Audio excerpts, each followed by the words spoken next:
It's where it all starts. 3:30 in the morning. Yeah, here we go.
Alright, this is my first monarch clutch. And I love it when your first clutch of a morph is a female of that morph. That's the best way. It's beautiful. That's good karma. Yeah, exactly. She's such a great example too. You can really see how different they are than ultra males from that. Just based on her, she's such a burgundy color. Let's see what she did. Not a big clutch. We got a couple boob eggs in there. Still, so she's bred to the Pompeii, so it'll be double hets, but just pretty much the best double hets you could possibly imagine.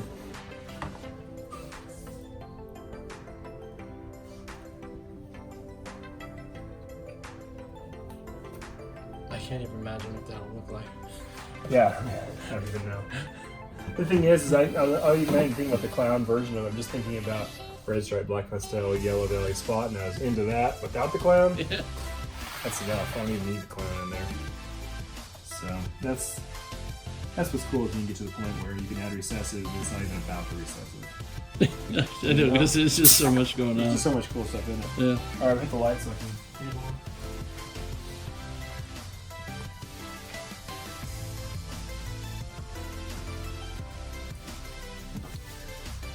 Alright. This is where the heartbreak happens. If they look good and then you find out there's no veins, that's fine.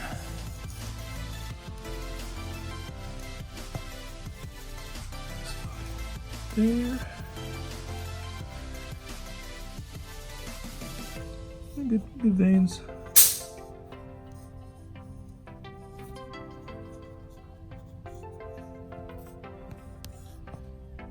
Alright, the boob eggs are the ones you always look at, but yeah, typically they're fine. That one is.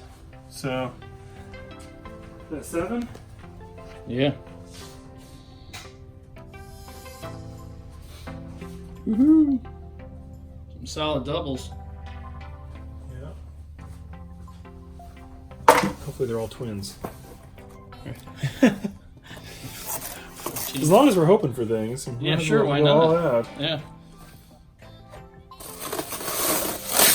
The first clutch I ever produced, I had twins in it. Really? Yeah.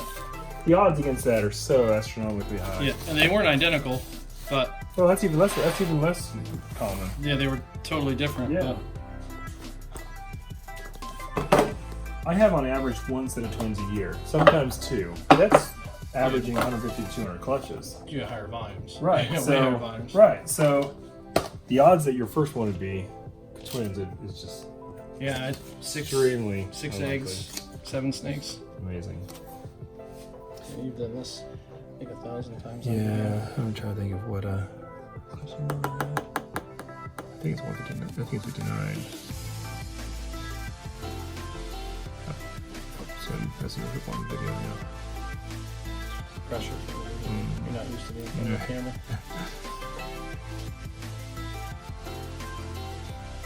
Okay. So the Fire Batman also got in there.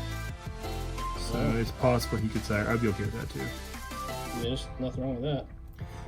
Pompeii went in last. You know, so just a little trick of the trade that I'm sure you know is that if you have a heavy hitter and he's got to go to lots of females, if possible, you run some of the lighter males in there first just to get the girl going. Yeah. And then you run the ideal male in towards the end. You're absolutely going to be burned a few times and not get the one to sire it that you want. Yeah. But you'll win more than you'll lose in the end, and that's why you do it. So if you're looking at that with an ultrasound machine, right? Because you ultrasound, Right. and if you start at 15 millimeters, Right. so you'd run the chump, Mm-hmm. a few times, starting at 15, and Yeah, then I don't start at 15, but where do you start? I start whenever timing seems right. I don't ultrasound them prior to pairing ever. Okay. Yeah. So I do it based on eating cycles, weather cycles, that sort of thing. Yeah. And I'll pair, and then after I've paired, I'll ultrasound her for a month after I've paired and see where she's at. I gotcha. Never based on follicles prior to pairing Gotcha. at all. I find that a lot of them will never get to 15 if you don't pair them, so I just don't even work that way. So. Makes sense. And then my breeding card here goes on here, so if I have any questions when they're hatching about what happened, the males are there, exactly what dates they bred, etc. And then this right here is the follicle growth that happened when I ultrasound. I only ultrasound once a month, so 12-1, she's at 1.5. You see there, prior to 12-1, I had bred her twice before I ultrasound the first time. Gotcha. Okay, I know she's at 1.5, went ahead and bred her. And then I ultrasounded her again at 110. I noticed she was 2.0. That's when I started the Pompeii in there. Yeah. And then I tracked it. Once she gets to 2.5, I really just stop ultrasounding. It doesn't matter at that point. Yeah. I can She's visually track. You can at that point. yeah. You can tell she's gonna go or she's gonna take them back. Right. Yeah. So that's that. We write on the front of the tub so that we know when to expect them. So I'm just gonna write the clutch number. 9, and then the date's gonna hatch, which is 2 months basically. So instead of 5/13, we're gonna put 7/13. 2 days before my son's birthday. Hey. Excited. And that's it. Essentially. If that ends up being Pompeii, that could be quite the birthday. Ridiculous. Yeah. I'd have to give him one. Because you just can't spend it until you're 18. Right. And so inside here, inside the card, I write her clutch record. So what I bred her to, and Now this is the card that you tuck and you keep with the female. So 5/13, and so what's going to happen is I use this. This will be the sum total of all her clutches. So I that's her see. first clutch for me. So Yeah, so it'll here's an hold. example of one that's produced many years. Yeah. Right. So I can always go look back. I can track how many eggs she gave each time. Yeah.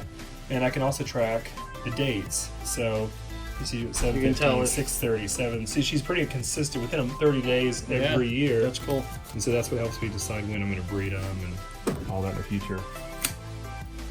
So that being 5/13, I know that I need to start breeding her in November this year. Oh, I got you. 5 months from now, I start breeding her again. Wow. Yeah. So you're on a limited time to get her beef back up. Yeah. Hey man, how'd it go? You found a turtle. You didn't hit him, did you? No. Okay. Awesome. That's Frank. They're all Frank. Yeah. Let me be Frank. Can I still be Justin? Yeah, that was all.